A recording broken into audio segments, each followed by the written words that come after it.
I will call the meeting to order, the April 4th meeting of the Iowa City Climate Action Commission, and we'll do roll call.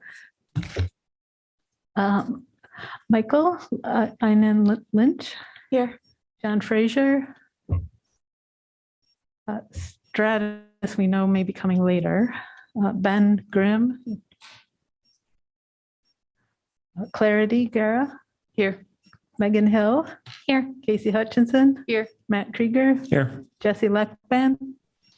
Here. He's online. Becky Soglin, present. And Gabe's Sturdivant. Present. Would you guys like to identify? We know who you are, but for the record. Right. For the record, Sarah Gardner, staff. Daniel Bissell, staff.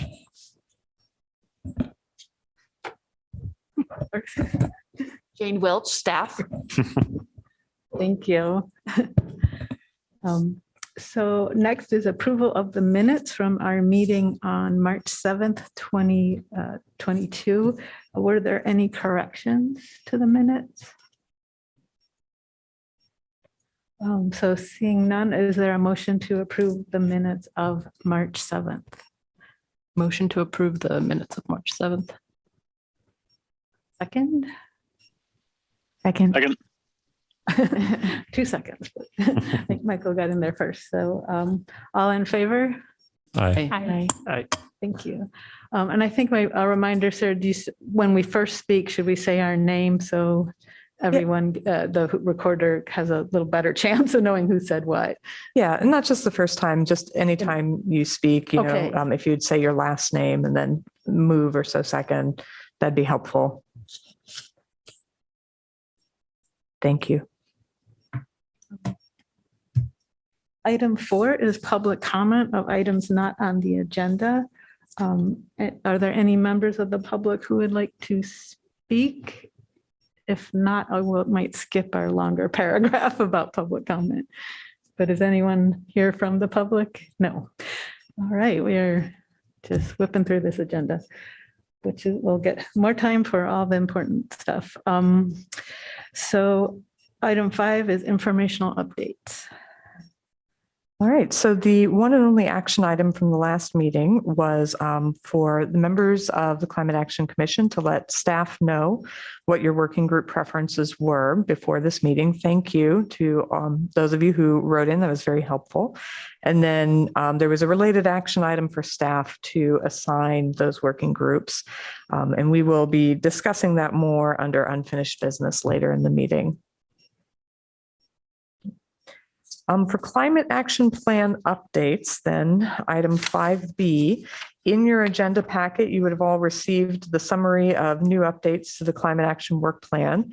There's quite a lot in here. Hopefully you all were able to read through it a little ahead of the meeting. But as you'll see, of course, some of these things we knew were coming up, like the neighborhood energy blitz, which is well underway in terms of being prepared for. There are some things that have come up since the last meeting. I would call your attention to the net zero house design competition. Just recently, we started talking to some representatives from the Home Building Association talking about a possible way, collaboration, sort of piggybacking on a student design competition. You know, one of the things we've been trying to get our arms around with that item is what's the most effective way to have a competition, given that net zero home designs exist and we're not necessarily architecture experts ourselves and don't want to lean too heavily on Matt. But one of the things they talked about is how there actually is already an existing student design competition.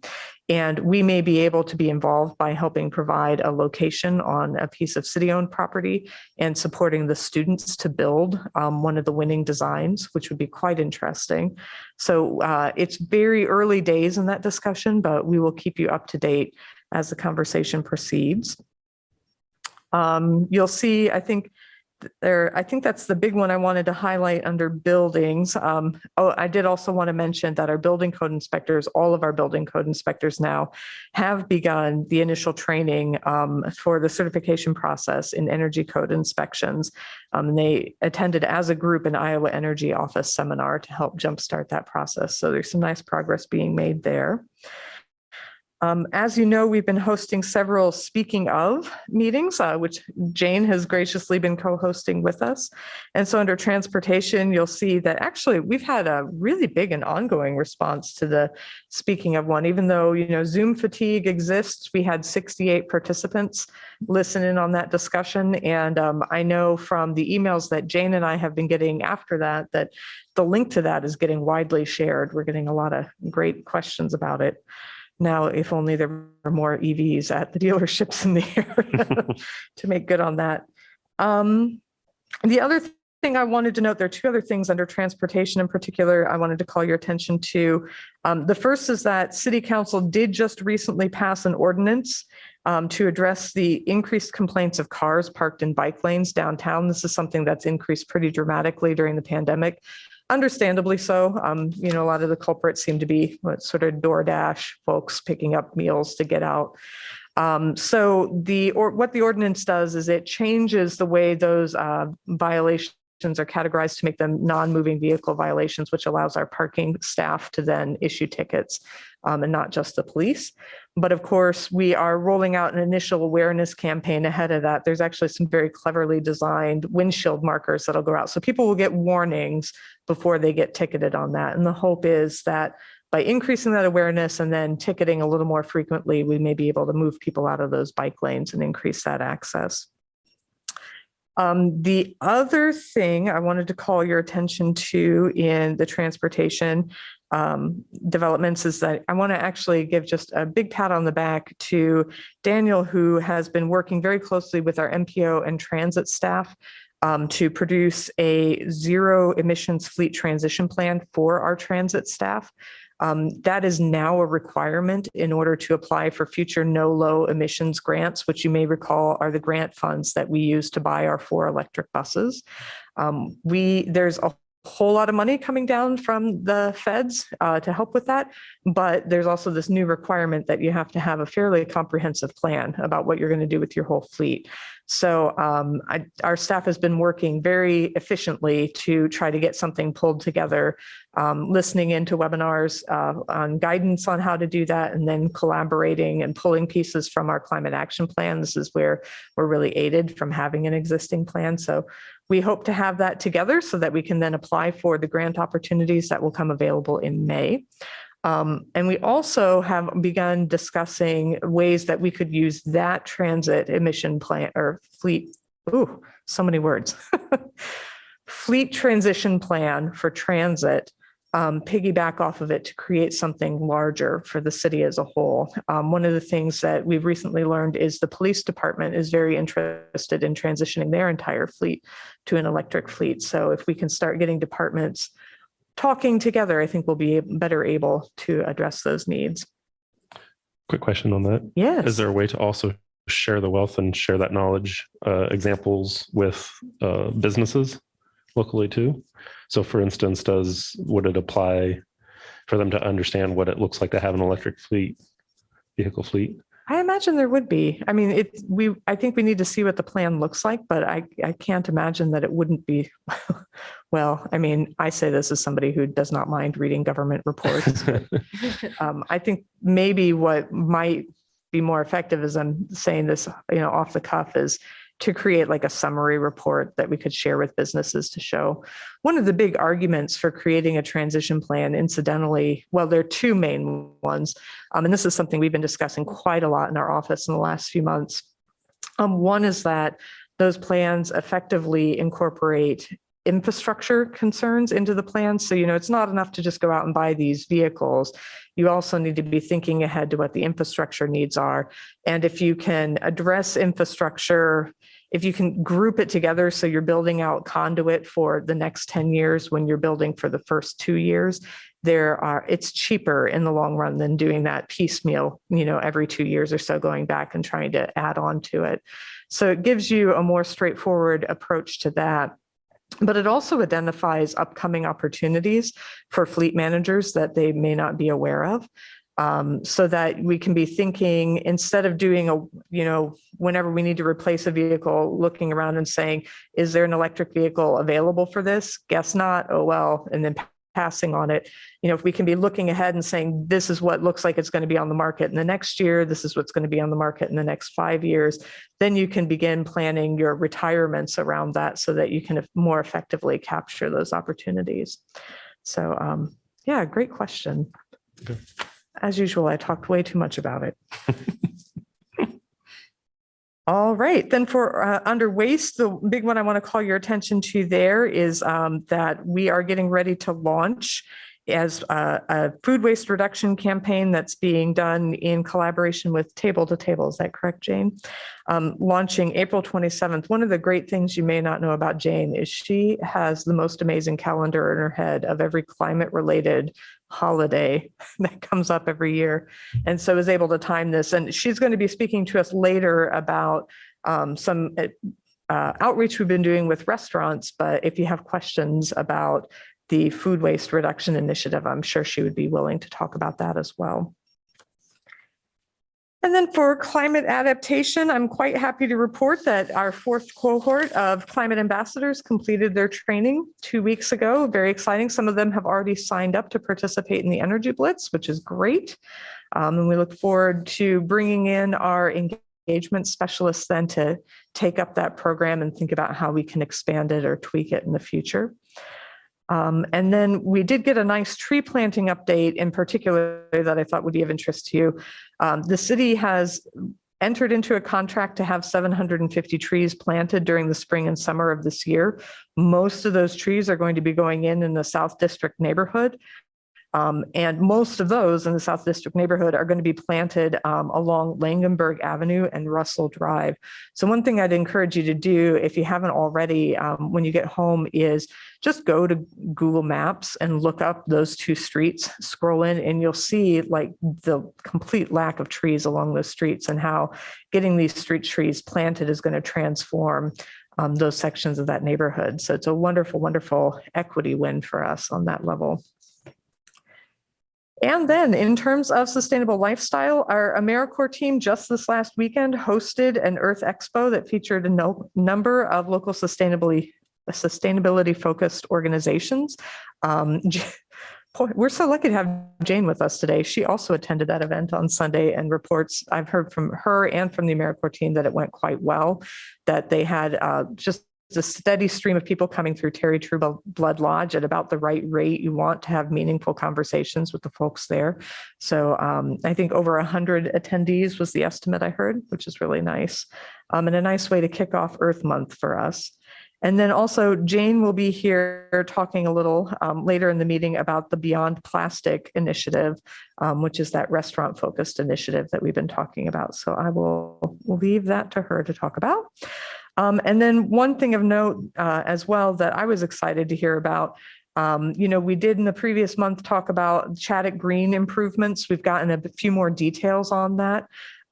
They are going to be paving that parking lot, putting in a restroom, and adding raised beds next to the area near the parking lot to increase accessible gardening opportunities for folks who may not have had a way into those garden paths before. They're also going to be paving sections of the garden plots themselves. There have been some issues in past years with the pathways getting overgrown over the course of the summer.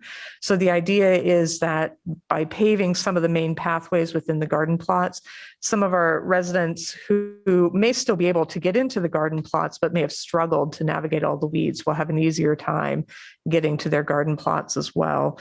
And they're also putting spigots into both of the garden areas so that you won't have to leave the garden, go to a spigot to fill up your water bucket, and then haul it back to the garden plot. It'll be closer, which will reduce some of the labor intensive water carrying that's gone on at Chaddock Green. So some very exciting things going on there. Unfortunately, construction season happens to dovetail nicely with garden season. So some of those plots will be affected by the construction activity of laying the water pipe and putting in the paved pathways. But our Parks and Recreation staff have been really proactive about this, reaching out to folks who have plots that would be near there and have helped them move into other plots for the season so that they can garden all season long without being disrupted by the construction activity.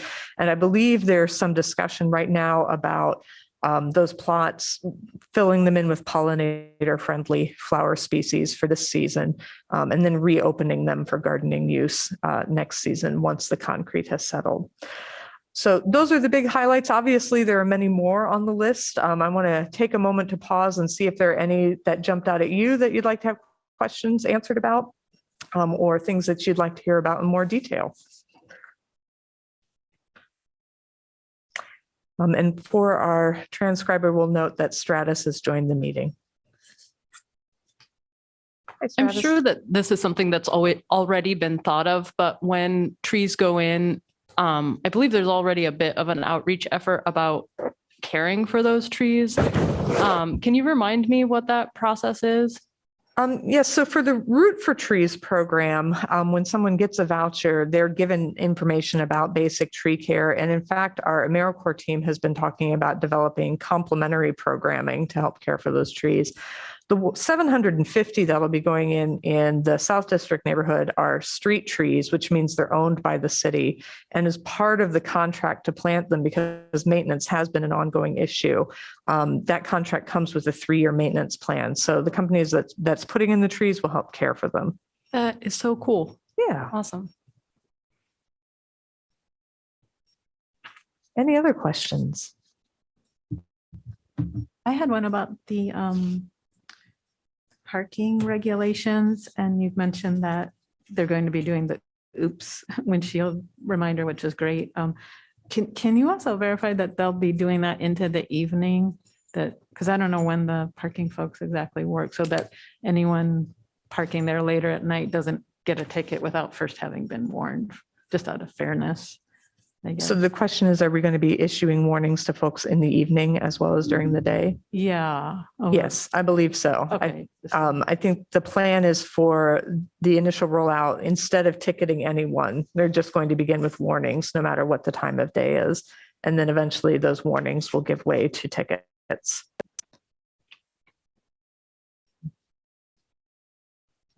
Should have noted that was Soglin speaking. Actually, I'll let Danny field a bit more on this question because, you know, he worked with the parking staff and so has a bit more detailed knowledge.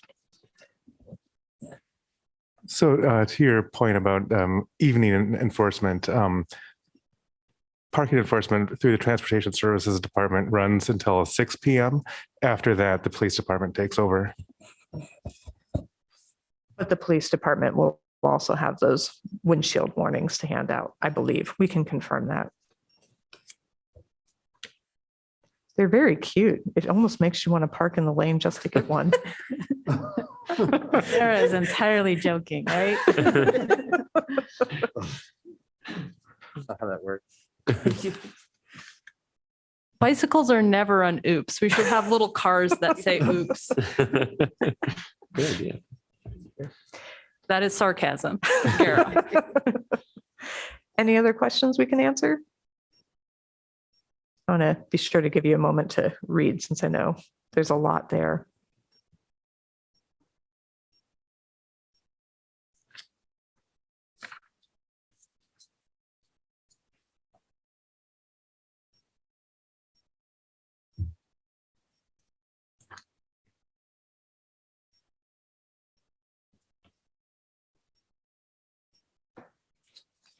I did have a question about one that was not updated. Okay. I'm just wondering about the health impacts one that's in adaptation. There had been a note on there about engaging Johnson County Public Health, and like it was supposed to be, I think, February. I just wondered if there was kind of things in the works in the background that not ready to report on yet, but just wondering if that's starting to move. Yeah, no, that one's hurts a little. We actually had been partnering with You may remember last year, we pursued a carbon sequestration project in collaboration with Lincoln, Nebraska, and Columbia, Missouri, and Boulder, Colorado.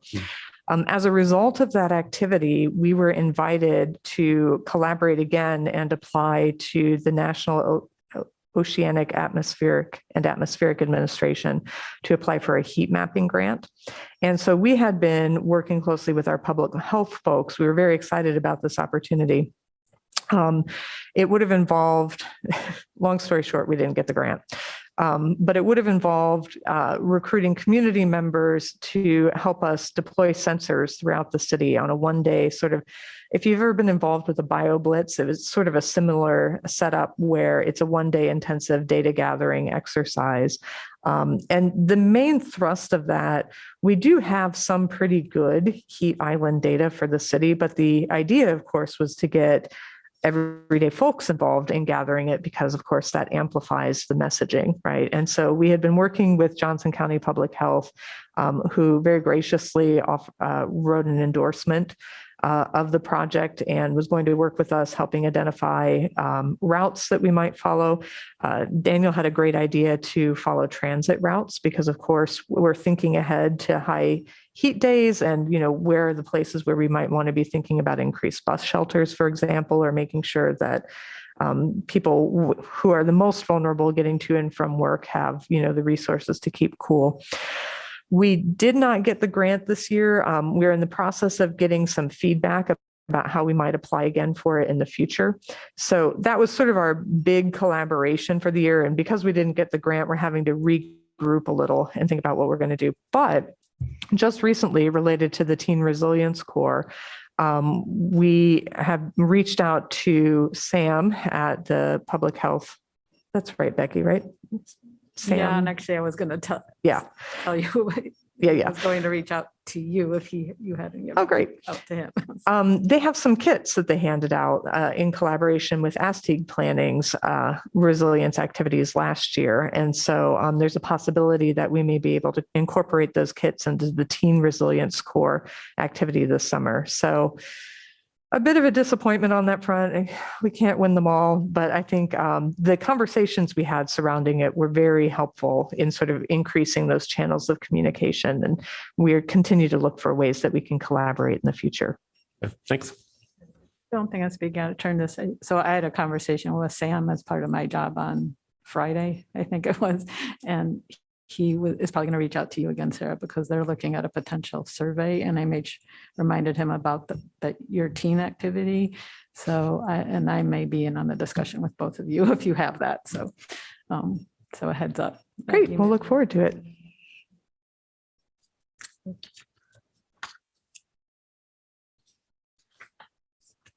All right, then I'll just say if any other questions do come up as you're reading through the material, of course, you have our email address. Please always feel free to reach out to us. We're happy to provide more detail whenever possible. And then the next item in 5C, upcoming events, our next event I want to know, it says, speaking of electric vehicles, we already held that. So the speaking of event on April 11th is going to be about reasons for hope. And so we're using it to highlight the ongoing work that's been done with Project 51 over the last year, and just talk about hope as an important resilience tool.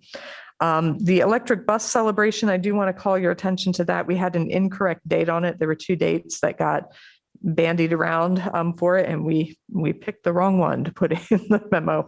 So that event is actually happening April 22nd, not April 27th. It's going to be happening from 2 to 4 down at Riverfront Crossings, and it's a great opportunity to attend if any of you are free at that time, particularly those of you who work in the county building and might be able to walk across the street. And then the Neighborhood Energy Blitz, as you know, is going to be taking place the very next day, April 23rd. We've started our push to get volunteers signed up, and we've been getting a fairly steady stream. We'd like to see some more robust volunteer signups. So I actually have 2 asks for everybody in the Climate Action Commission. After this meeting, we will be sending a follow-up email to all of you containing the press release that went out today calling for volunteers. If you are available to participate in Saturday, we would greatly value your participation in that event, and we believe you'd have a good time doing so. But also, we know that you are closely connected with many other members in the community who may see value in participating in this event as well. And so our second ask is that you would forward that press release on to individuals, or even more importantly, organizations that may help us promote volunteer sign up. That would be a huge help to us. We'll have more upcoming events to report on next month.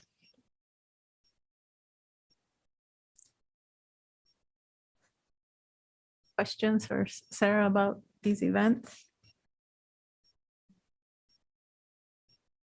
I'm sure the weather will be great on the 23rd. The blitzing. So item 6 is unfinished business, the project-based working group formation. Okay.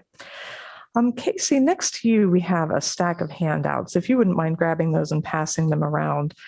I wanted to bring a draft today of the assignments just in case there are any adjustments we want to make, and then I'll include the finalized version in the agenda packet next month. As I said at the beginning of the meeting, thank you very much to those of you who indicated which working groups you'd like to participate in. Stratus, Jesse, and Ben, I took my best guess based on your skill sets as I know them and where your interests lie, and put you into working groups. If you would like to trade amongst yourselves, that is totally fine. Just let me know. And I did want to note then in the draft working groups, you'll see that there are 3 of them ultimately that got assigned. You may recall from our last meeting that we had identified 4 potential working groups. Nobody signed up for the Rent Lab app evaluation. And so we had some discussions about it internally, and then I had actually a very helpful discussion for me with Michael. So thank you to Michael, our in-house software expert, about just the sort of lack of enthusiasm for that particular app. And if there's not a lot of enthusiasm among Climate Action Commission members, it seems to be indicative that there may not be a lot of interest in it community-wide. And as you know, with apps like this, if you don't get a whole lot of people signed up right away, the app itself is of very little value to the people who do sign up. So based on that, we thought the best thing to do is probably just table pursuing that idea for another year. And, you know, who knows what'll change a year from now. But for us, I know it sounds funny to say thank you, no one, for signing up, but that was really useful temperature taking for us to figure out what to do on that front. And so what we've done then is we just divided you among the remaining working groups. We also moved the insulation grant program up so that that one, originally the Rent Lab app was going to be the one we would take a look at in June through August, but now we've moved insulation up. We think that's a nice opportunity as well to talk a little about insulation in a season when people aren't particularly interested in it. So if there are good ideas that bubble up, we'll be ready to run with them in the fall instead of having to wait another season to make good on it.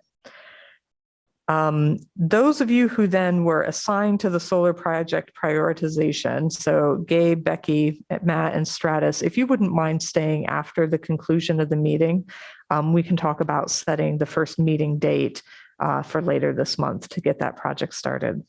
I want to pause here and just ask if there are any questions on the working groups before we move to the second half of this. I think for the most part, we were able to put most all of you on your first choice. So that was good.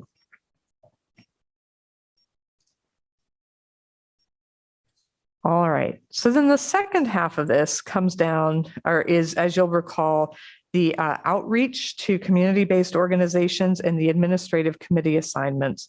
And there too, we had 2 folks sign up for the grant committee. Daniel's already been in touch with you about getting that started because we need to have those evaluated fairly quickly.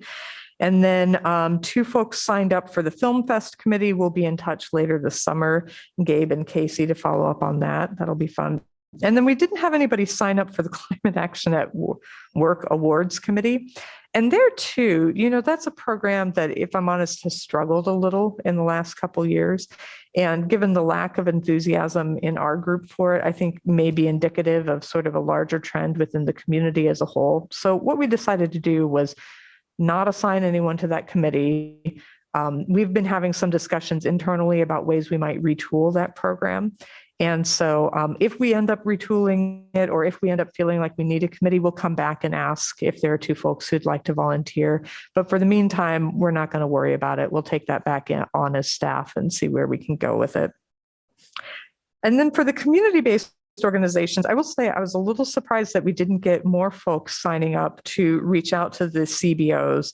I just want to make a little heartfelt plea on purely for myself to say that I do believe reaching out to these organizations is at the very heart of what is important about the Climate Action Commission. You know, that we really rely on you to help us get the message out to areas of the community that it just would be hard to reach based on staff activity alone.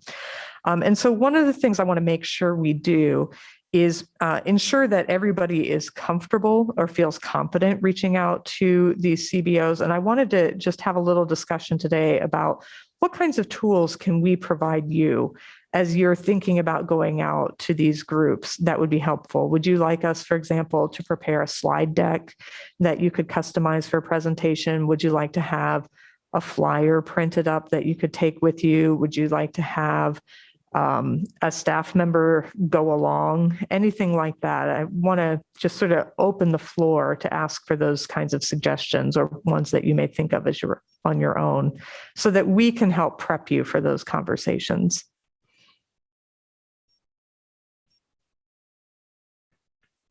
I think some kind of flyer, especially with upcoming events, could be really helpful, as well as if there's particular programs that you think it would be particularly beneficial for us to be telling people about, programs that you notice a lot of people in the community aren't aware of that would be beneficial, or helping to frame the messages that you're trying to get out.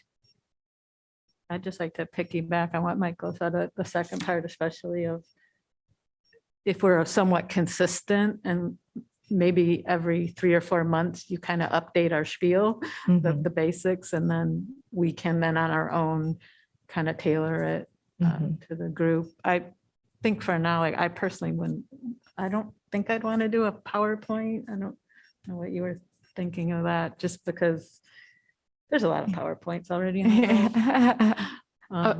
Another thought I had, Gara, was to invite some conversation about what climate action, what comes to mind for them when they think of climate action, because I know we're coming to it from a framework that we're very kind of like trained in. And I know that not all of them, but some of the communities that we'd be reaching out to are, you know, heavier users of public transportation. And so to also have it be an exchange where we're listening to felt like a good way to come to that experience, not just like, you know, disseminating. That was kind of my thought too, is going to them saying, hey, what information would you like from us? Like in the initial outreach, saying, hey, can we meet? What would you like to know? And then kind of tailor it from there. But I think also having a general flyer or something to go to these groups with, saying, hey, here's the basics, then get into more details about what they would like to know. I mean, what they could use. Basically, you could share the website links, or, you know, if it's applicable to that group from an equity standpoint, we may need to have something on hand to share during the conversation. But it seems like you would want to be able to get something to them prior to the meeting, right? Right. I'm saying more like sending us a list of that, and then we could get, you know, go and say, hey, here's this website link, here's this website link. Yeah. Would it be helpful at all before you meet with the groups to have a meeting with staff, like where we could sit down with you individually and just talk about what the plan is for that group? Or do you feel, I don't want to imply that you wouldn't be capable of going in and doing it on your own, because I 100% believe every person in this room is able to have those conversations effectively. But if it'd be helpful to have a bit of a conversation and get those updates before you roll in, certainly we're quite happy to do that. Seems appropriate because I think each group has had a different level of engagement to date, right? Like the Home Builders Association, I think has had a lot of interaction and engagement, whereas one of the other groups may not. Are we provided like a point of contact for these groups, or is it just like reaching out saying, hey, who do we talk to? Yeah, no, we don't want to throw you overboard and be like, have fun. We will provide you with the contact that we've been interfacing with, and we can give you a little history on what that interaction has been like. We keep a little spreadsheet ourselves on it, so we can share that information in the pre-meeting meeting. I may be able to this is Becky, I may be able to take a second one on, but I wouldn't be able to do it till the fall. So I think for some of it, some of these, we can in a sense get to them, but if that's part of the issue. And I had intended to, I just left for 2 weeks and forgot about this. So I'll sign up for one. That'd be great. Thanks. Like, I'll send you an email. I've got a couple. I'll put a couple down in case someone else signs up in the interim. I'll do either. Yeah, and that's something else I can suggest. I know, Becky, both you and John indicated you might be interested in meeting with the Refugee and Immigrant Association. And it occurs to me that that would be a group to actually, it would be great to have two people go together to talk to or work together to talk to. So that's a possibility as well. If there's a group you're interested in and maybe someone else is interested in, if you want to go together, we're certainly open to that as well. I think I remember reading in the original document that part of it is just to do outreach in terms of recruitment too, because there's the Climate Ambassador Program and this commission that are opportunities for people who are engaged and interested to serve. And that sounded like another important component of the interaction. Yes, absolutely. And then coming back to the meeting and just sharing with the group as a whole how that conversation went and what kinds of things they discussed in their group that we can be, not climate related, just generally what's front of mind for that group so that we can be thinking as opportunities develop, like, oh, this group is interested in this, let's get them some more information. Yeah. That's a point of clarification in terms of our letting folks know like they can apply. I guess two issues. One, when those applications are available generally in October, because most of our terms end December. Right. So that timing, and I have a second follow-up question to that. Ideally, what we want to be doing is building these channels of communication with the group so that maybe you don't talk about recruiting your replacement at the initial meeting, right? You just have the regular conversation. This is what I've been doing and we've been doing with the Climate Action Commission. We're interested in hearing what sorts of things you're talking about. And then as your term comes up, reaching back out and saying, hey, by the way, I just wanted to touch in. You might remember a conversation a few months back.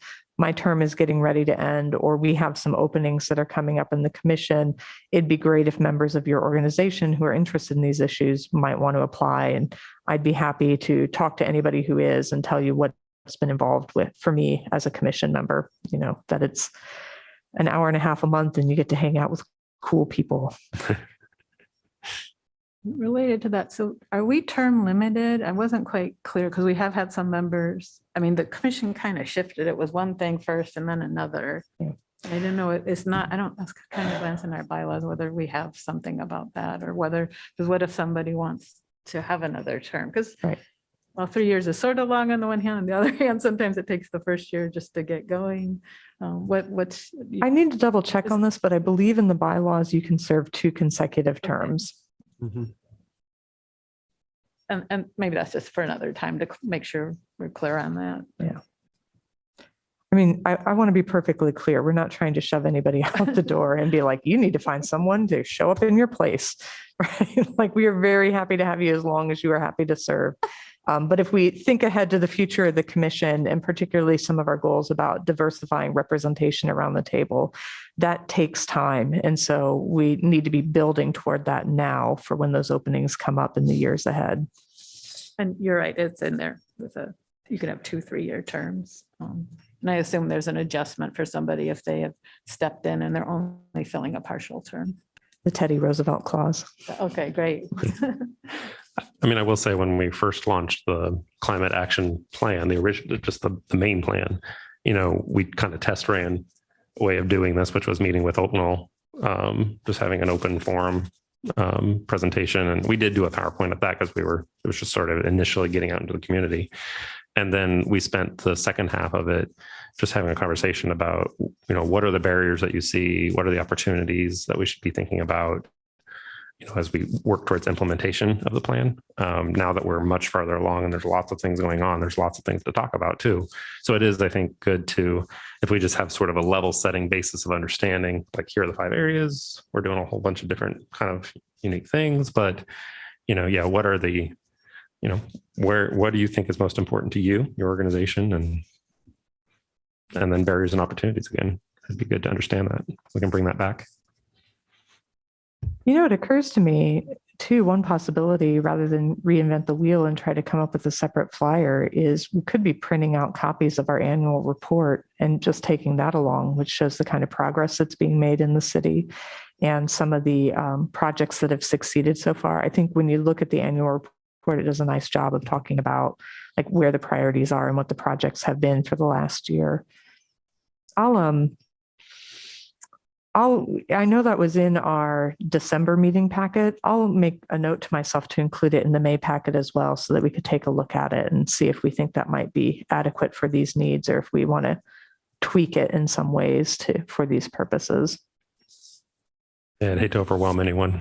Just sort of an at a glance thing might be good. And we could always have the summary that you give us each packet, the highlights, if we need to reference anything that's most recently happened. So I guess it sounds like a good idea to use some of what you've already created.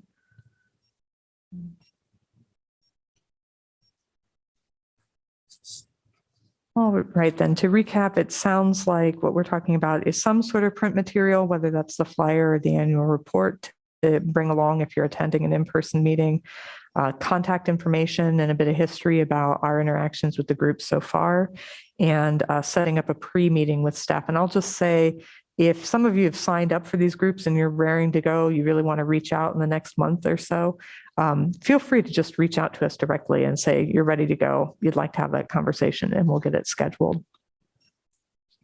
Is there anything I'm leaving off that list?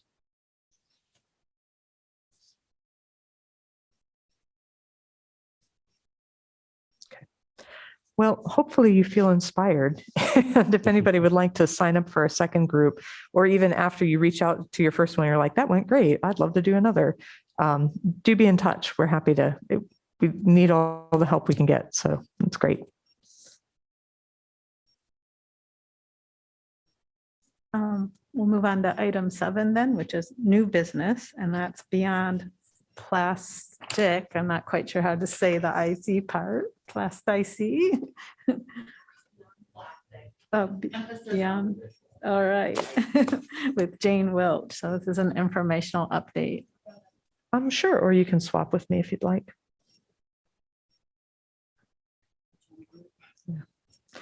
Well, for those of you who don't know her already, this is Jane Welch, our amazing, amazing recycling coordinator here in Iowa City, who really has been leading the charge with this initiative. Hello, everyone. I'm Jane Welch. As Sarah said, 2 amazings was too much. Thank you, though. All right. Well, thank you, everybody, for having me. What we're talking about today is our new non-recyclable plastics working group. That's a very long name. So the public-facing name of that will be Beyond Plastic, with the IC really emphasized to represent Iowa City. And so what we've done so far in this group, I'm going to give you all some highlights, also just some background as to why we have this group. So as we all know, plastics are a major climate, environmental waste issue. And a few years ago, this was especially with, the pandemic and a big shift to delivery and takeout and disposable products, just from a public health standpoint, reducing contact points, social distancing, et cetera. So when all of that occurred, we had a big increase in the amount of clamshell use. So if we think of like takeout containers, also just other types of disposable plastic. So with that big influx in the use of those types of products, we recognized that this was a big issue. We needed to come up with some solutions, not necessarily looking at how do we make these items recyclable, because if you ever hear Sarah and I talk about this, that's not the solution. The solution is we need to stop using this material and come up with alternative materials to use. And there are better alternatives. There are other options. So really, we formed this group with that mission, figure out what solutions are out there and what we can do on a local Iowa City community basis. So what we've done so far, really starting this group, the first priority we had was understanding the situation. So number one, with community members, and number two, especially with businesses, local restaurants, convenience stores, coffee shops, anywhere that is especially interacting with food in a delivery, takeout, grab and go kind of manner. So that could also be grocery stores for that manner too.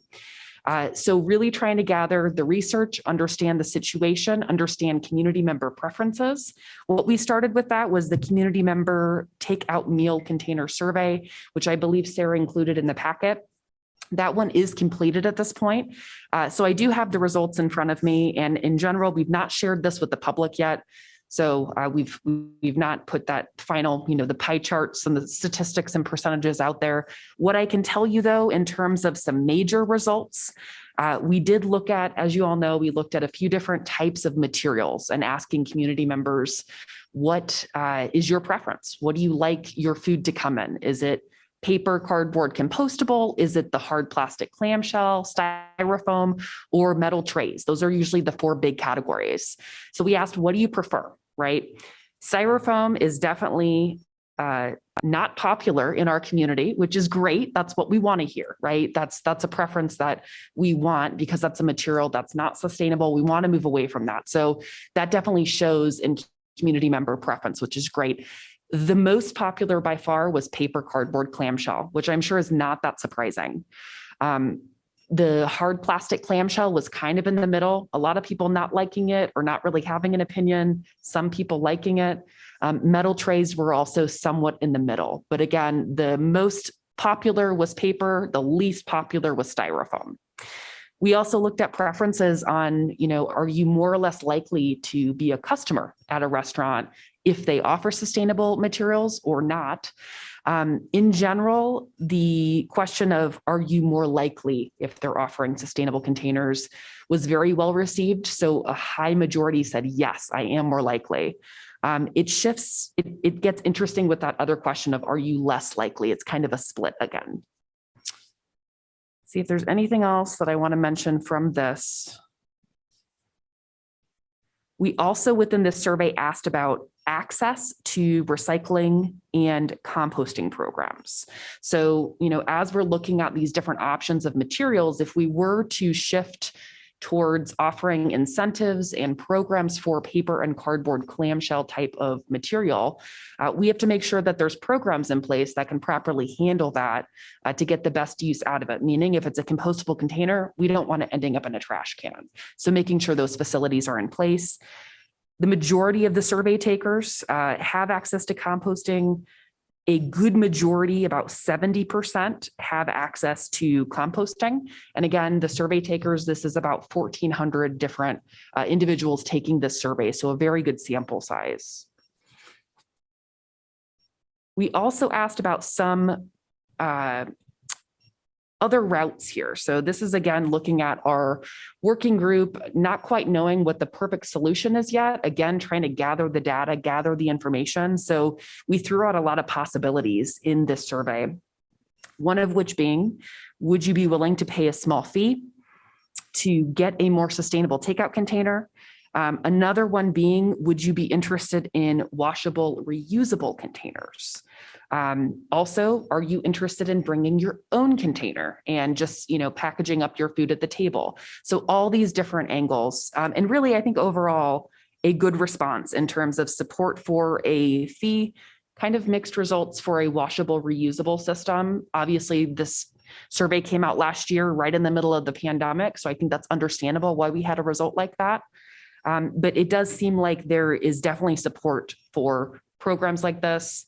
Again, the community member survey was really to understand from a consumer perspective, Where are we at with things? So this is closed. The next survey that we have coming out, and I have just the draft here. If anybody wants to look at it, I can pass that around.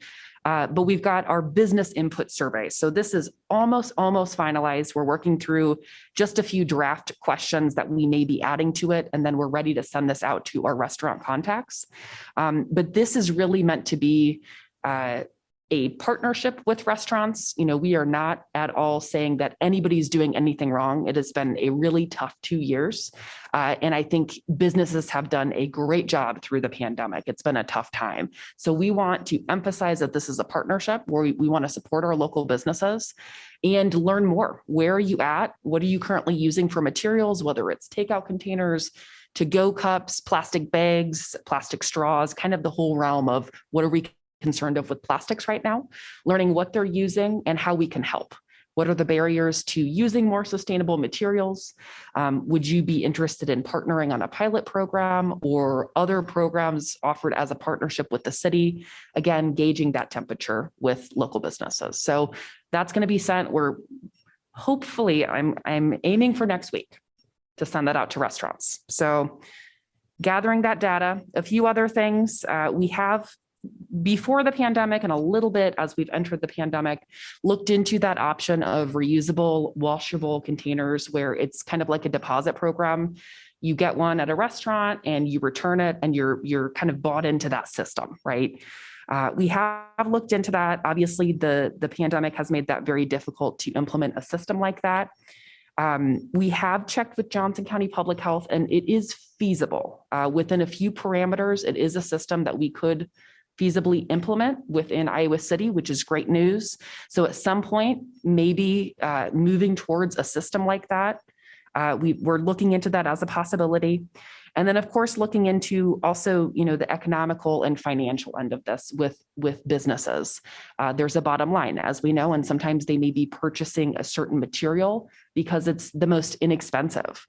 So another angle that we're looking at is pricing guides and figuring out, well, the calculations of compostable paper versus the hard plastic versus the styrofoam, what's most realistic? And also, is there a place that the city could fit into that partnership financially or economically to make some of these options a little bit more doable for local restaurants? So I think those are my main updates. And then as I think Sarah included in the update, the Beyond Plastic name, the other piece of this is the public facing outreach and education. So that will ramp up once we get past the surveying. Again, trying to talk with our partners, learn as much as possible, be informed before we really come to the table with what those well-informed solutions are. But Beyond Plastic is the name. Been working on a logo and just some of those initial outreach pieces so that we are ready when we go public facing. That was a mouthful. Any questions on what we're doing? There's still a lot to come with this group, but we're really excited about it. Sarah and I are two of the main people. We've got a few other city representatives that are joining the table as well. So, How long are you expecting it to take to get the business feedback back and analyzed? Yeah, great question. So initially, what I've put together is a list of contact information per restaurant, email addresses. Since we are doing Google Forms, we want to send them their direct link. I think, we're going to send that wave of emails, see what kind of response we get. If we're not getting much traction, we're going to change our approach for direct outreach. We want to make sure that we've got a meaningful sample size. So I think, again, with some strong outreach, I'm not sure what that timeline will be. I'm hoping within a month or two, but again, we'll see based off of the response we get.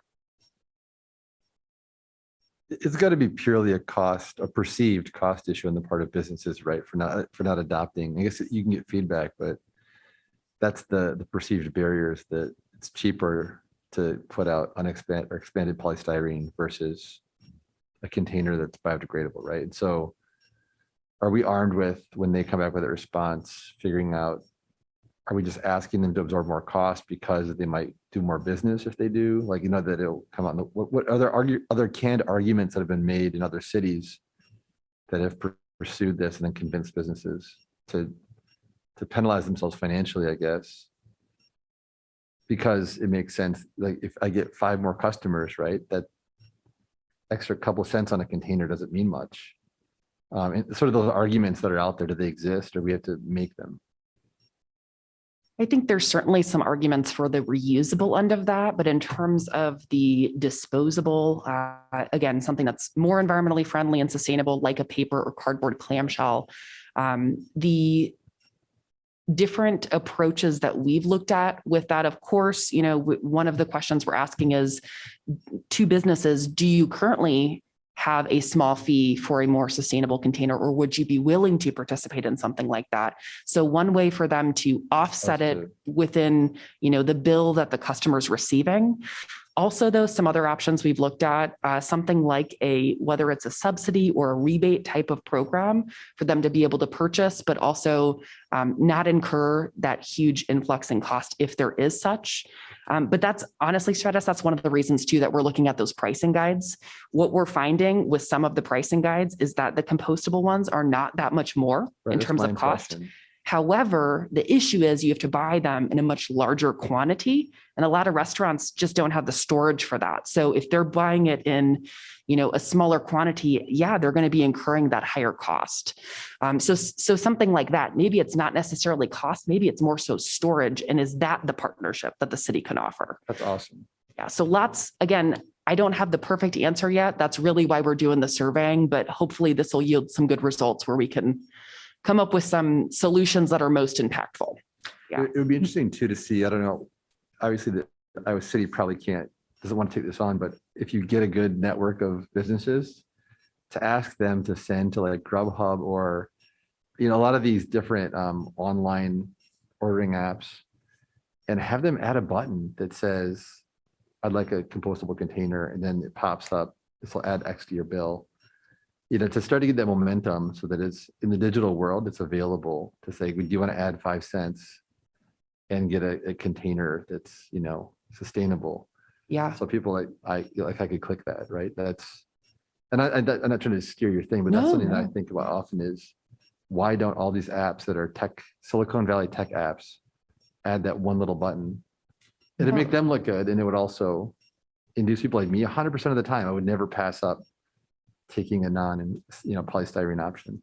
Thinking of it from a Iowa perspective, most of the places that these apps are developed already have it's, plastic is banned. California's already got, right. Yeah, I've seen it change over in some cities in California where you don't even get the option anymore. So that's probably why I think locally it'd be a great idea to say, hey, throw it in there. And I know some restaurants in the area just have already switched over, so it's not even an issue for them.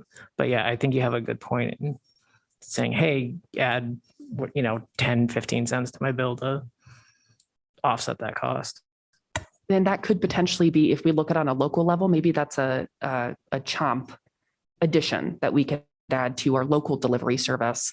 I think that's great though, Stratus. And we've talked about, we have that on our list for the additional things that you might get with a delivery, napkins or forks, spoons, straws, whatever that sometimes you don't even use, you just toss, or you're not sure what to do with. And so we've talked about adding or encouraging that type of dialogue, but I love the idea too of if we go down this road of this small fee to help offset some of those costs, that might be a great way to represent it. Yeah. I really love the aggregation of sorry. I am waiting to speak, but I didn't see on my peripheral. Go ahead. I was just moving my hair. Go ahead. You can finish your sentence. I was going to say that idea of aggregating is huge. If you can find a storage place, and it's not inconvenient, especially in the downtown hub, to say if you buy thousands of these things and put them somewhere accessible, that makes that price drop substantially. Mm-hmm. Well, the thing I was going to note too, to what Jane was saying, one of the possibilities we've been looking at is collaborating with CHOMP. And one way to get around the storage issue, right, is to coordinate a bulk buy. So CHOMP is already doing this for some of the restaurants that it works with. And if we can collaborate with them to put in the one big buy for all the restaurants participating, then they can get the ones they need and use them without having to identify storage space to be able to take part in the beneficial pricing of a large purchase like that. So that's another area that is being explored. I was curious, is the partnership just looking at restaurants right now, or also like local producers? I'm just thinking about the increase in clamshells in grocery stores, even like the co-op, which is, ecologically minded, but the number of, we have local lettuce producers, local mushroom producers, all coming more and more and more in plastic clamshells. And I'm wondering if this group is going to look at that as well. Yeah, that's a great question. I think eventually this group will evolve towards more initiatives like that. Right now, we're looking at the hard hitter of clamshells, especially with local restaurants, with what we've seen the transition during the pandemic. So that's where we're starting right now. That's where the energy is focused, but absolutely. And we're always open to suggestions. I think this group is not going to go away with the issue of plastics right now. Yeah. We have only been taking out this whole last 2 years from restaurants that use compostable, which means we have like 2 restaurant options. So I would love if I could go on Chomp and say, show me the ones who have compostable containers. I will pay for it. Kind of similar to us. I'll walk out of a restaurant that tries to hand me that stuff. I did have a question about are there a lot of examples out there of communities that have moved to the reusable? Or have you, you must have found some to generate the idea. There are some, one of which locally, University of Iowa. I was just talking to Beth McKenzie about that in the dining halls. They've got a great example locally of that, not on a municipality scale, but again, looking at a system that is working successfully. We've also seen it with farmers markets. That's a popular model, is if you're getting food at the farmers market, grab your container and, just to reduce waste during a very set event. But in general, yes, there are models out there. I would say the last 2 years has been difficult to find a model that would provide some modern, examples of where we're at right now in the world and how this could work, if that makes sense. Yeah. I have one place I can share with you after this. So it's a little lengthy, but yeah, I can. Is it a municipality or? Yes. Okay. So. Great. I'm so excited. Are you done? Yeah, I'm done. I was going to wonder about recycling. When, whatever comes out of this, is there going to be expanded recycling options because I know recycling for some businesses downtown or around the area is difficult, to say the least. Is there going to be any mention of expanding how to recycle these containers, whatever? I know that's getting way ahead, but what container are you talking about specifically, though? Like what type of material? Well, whatever they find, is there going to be some sort of communication to, hey, here's how you dispose of this. Here's that's what the you goal. should So be doing. Just like what we looked at with the community member survey of asking, do you have access to composting? Do you have access to recycling? We're doing the same thing with the business. So looking at what is your current situation.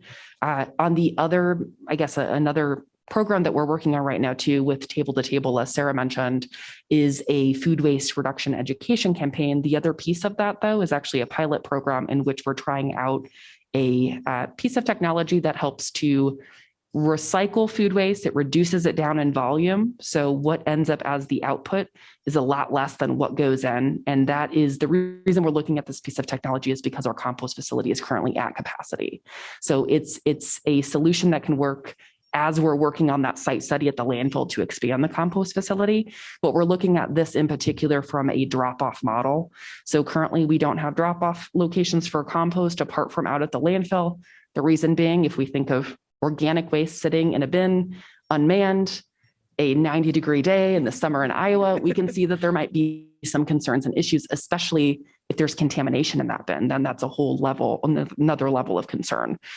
So we're starting very small with this very controlled pilot, partnering with community and Table to Table on this piece of technology to see if this works. So to that end, that was a long explanation of saying, yes, we are looking at options to make, if we recommend paper compostable, how do we make it so they can successfully compost those items? Keep in mind, though, a lot of those that are going to be generated are going to be ending up in households too.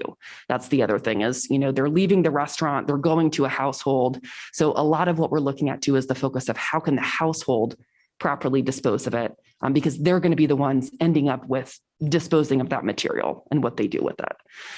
And yet, if we look downtown, yes, recycling is available downtown right now. There are some improvements to be made, as there are with lots of things. I think, we're having those discussions.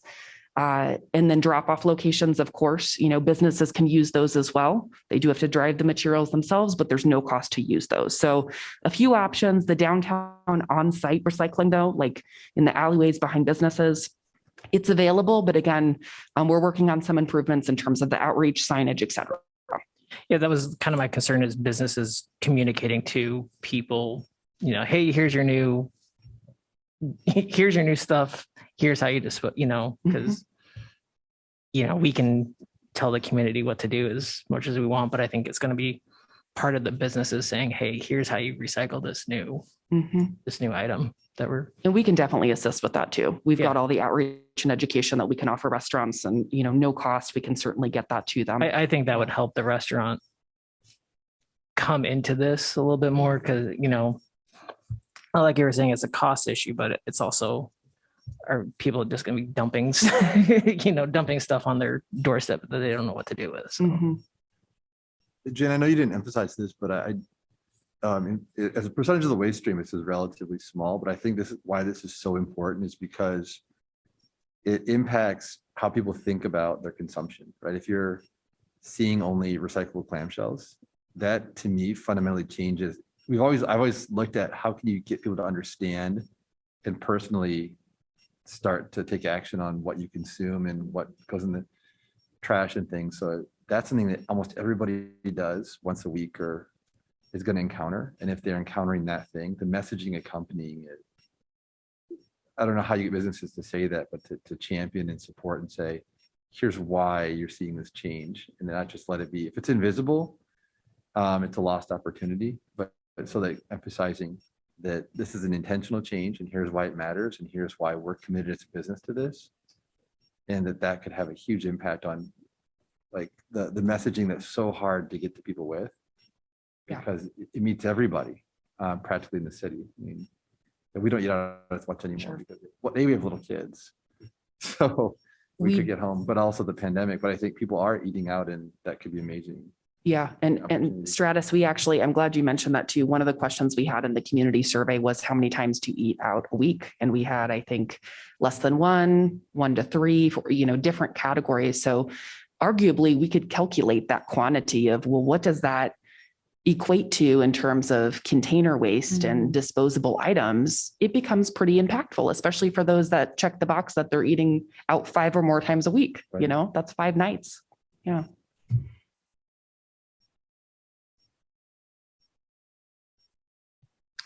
It sounds funny to say, but I'll say one of the revelations for me combing through that data, because of course we had the quantitative data, but we also had qualitative comments, and we used our AmeriCorps team to comb through and try to categorize them and flag ones that were really interesting or indicative.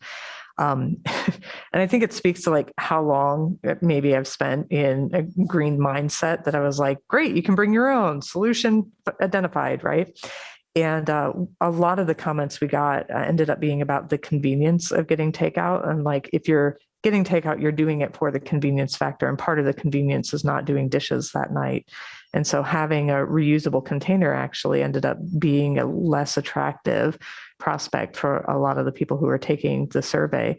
And that was really useful for us then to think about, like, how do we build this program in a way that really meets people where they are, and that steered us toward the compostable containers. And also then thinking about what is the kind of education and outreach we need to do with local businesses in terms of compostable containers. I don't know, Jane, if you want to talk any about the compostable plastics and the difficulties we're seeing there and some of the messaging we need to be doing with businesses. But I know a conversation that Jane and I have had quite frequently is about businesses that buy compostable plastics that get thrown in the trash anyway, and how that's, of course, frustrating on multiple levels, and a lost opportunity for them. Like, that's a business that's trying to do the right thing and doesn't have the information to really fulfill what they're aiming to do. So I don't know, Jane, do you want to talk a bit more about that and maybe where we might be going with compostable plastics in Iowa City? Yeah, that's a great question. So compostable plastics are somewhat difficult if we think of the processing end. So they're great. It's a great concept. But if we think about it compared to something like a banana peel, it's very different in terms of how it breaks down at our compost facility. These compostable plastics are still a very engineered, manufactured product. They still have chemical additives to make them into the plastic-like material that they look like, which is very problematic at a compost facility. There have been many compost facilities that have said we're not going to take these anymore because they're causing so many issues. Here in Iowa City, we are still accepting them within our system. We process our compost for quite a bit longer than a lot of compost facilities do. So trying to give those materials as long as possible, a fighting chance to really break down. What we're seeing though, it's great to have the convenience that we can accept those into the program. What we're seeing more and more though, is that in the finished compost product, there's half a compostable plastic fork hanging out, or there's, shredded, what looks like shredded plastic when really it's just the green compostable bags. So in terms of their compostability, it's problematic at our local facility. So what we typically recommend, like I said, we are technically still accepting them, but good old paper cups, paper napkins, paper plates, you can't go wrong. And oftentimes you're saving money with going that route too. So, any sort of paper product that's uncoated, so no plastic coating on it, is fine to be composted. And we don't have any issues with that. That breaks down lovely. Yeah.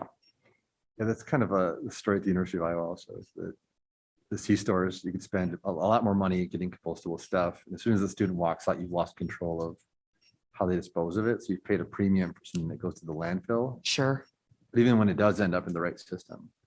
I didn't know that the green bags are problematic. That's been my jam for so many years. Just taking like the stuff in the green bag and throwing it all away. So you hate that. Should be dumping it out and throwing. Yeah, we're still processing them through the compost system. But now you don't want it. I won't say that yet. I have to be careful with my wording here. We're still accepting it, but at some point that may change depending on the how it continues to affect the finished product, the quality of the compost. Yeah. Yep. So if just going down that thought process, if you're not using a bag, how is the collection managed? We have curbside carts. So well, I meant for businesses, for instance, who are using like Compost Ninja and they have bags and it's collected in a normal kind of process. You know what I mean? Well, a paper bag is perfectly fine too. If they have to have a liner, a paper bag is perfectly fine. Okay. Yeah. All right. Because as a resident, as convenience, like we had the small container that we just got to our yellow yard waste bin. Whoever can't shut the lid on it has to take it out. But the thing is, like, we've just used the green bag as a way not to have to wash it out as frequently and just dump it out. And so that's going to be a change for me now because I'll stop doing that. But yeah. Anyway, Just going to have to push harder on the lid so gotta that push harder someone down else on the has to take it pack out. it in there. But that's why I do that. So when it's too full, it means it's really too full.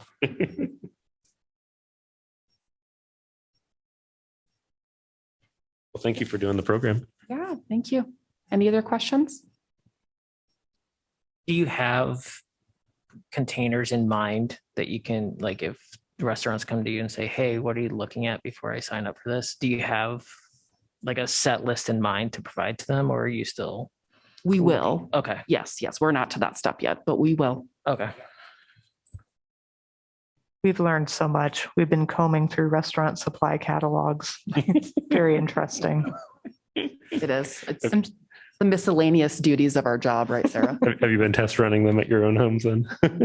We haven't yet, but honestly, I would not be surprised if that happens. Okay. Great bedtime reading. Yeah. So a big thanks to Jane for joining us today and bringing us up to speed on this. If you're interested, after she does the restaurant outreach, certainly we can invite her back to hear more. One of the reasons we wanted to bring her in today is, one of our action items looks at a green procurement program. And we actually had the marketing firm that we were working with last year do some initial outreach to businesses about their appetite for participating in something like that. And in so many words, we're told to buzz off more often than not. And that's because, businesses have had a tough couple of years, as Jane has noted. And like for many of them, if they're thinking about just staying afloat, these things can be a lower priority. But one of the things I think that we really learned from those conversations and from the work Jane has been doing is that a program where we try to promote green purchases across the board is probably not going to be as successful as something like this that's very focused and it involves some extended conversations. So we brought Jane in to sort of hold this program up as a potential model for future procurement programs that we might pursue. It all rests on you, Jane. No pressure. I think it's great. Yeah, thank you for sharing really a wealth of knowledge and ideas. And you can tell there's a lot of interested folks here, maybe some more test candidates for. Yeah, for well, funding. and like I said, too, this group is continuing to evolve. We are open to input and ideas for solutions because we don't have the perfect set of answers yet. That's why we're learning more right now. Thank you for taking time to give us such a great overview and discussion. I feel like we should clap. What you want, right? I have one last thought on this. You said you were developing a logo for the plastic. Shouldn't it be city branding? Like, if it's a city initiative, does it need its own distinct look and feel? Wouldn't it be under the umbrella of the efforts of the city? It will, yeah. So we'll use the Beyond Plastic logo. It's really just to create a brand and a recognition for the efforts that this program is working on. But yes, it is absolutely under the City of Iowa City, and we'll have the City of Iowa City logo there too.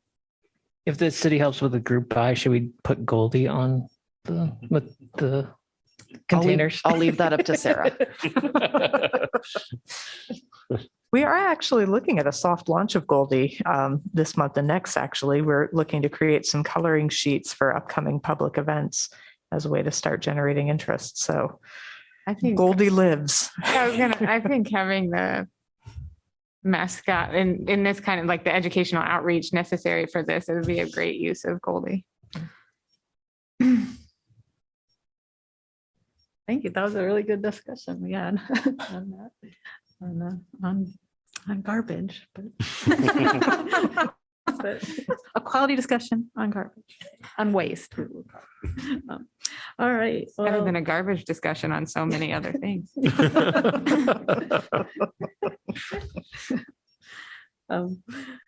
So we will move on to item 8, which is just a recap of actionable items for the commission, working groups, and staff. All right, I have a few noted. One, I am going to send you that press release about the Energy Blitz volunteer sign up. And I'm giving you a call to action to share it with your networks and friends tomorrow, if you could.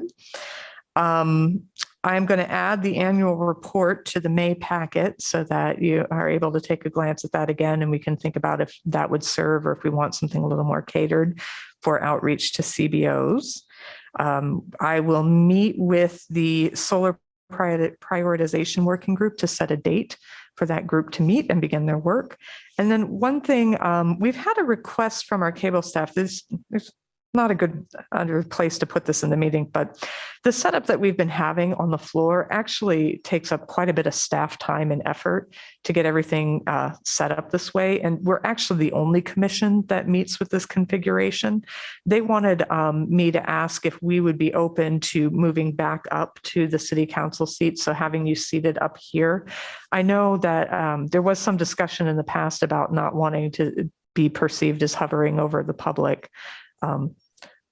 That may not be an issue. Are there any objections to moving your seating up here to cut down on the staff time for this meeting? Sounds like a fair enough request, and we can always note that while we're sitting up higher, we do not think of ourselves there. So How are the seats, Jane? Are they comfortable? Oh, yeah. Yeah, they do. All right. Well, thank you very much for that. That's very helpful for us. Is there anything else that should be on this list that I've overlooked? All right. Thanks, everyone. Do we have a motion to adjourn? I have a motion to adjourn. Krieger, and is there a second? I second that, Stratus, Travis. all in favor? Aye. Aye. Thank you, everyone. We'll see you in May.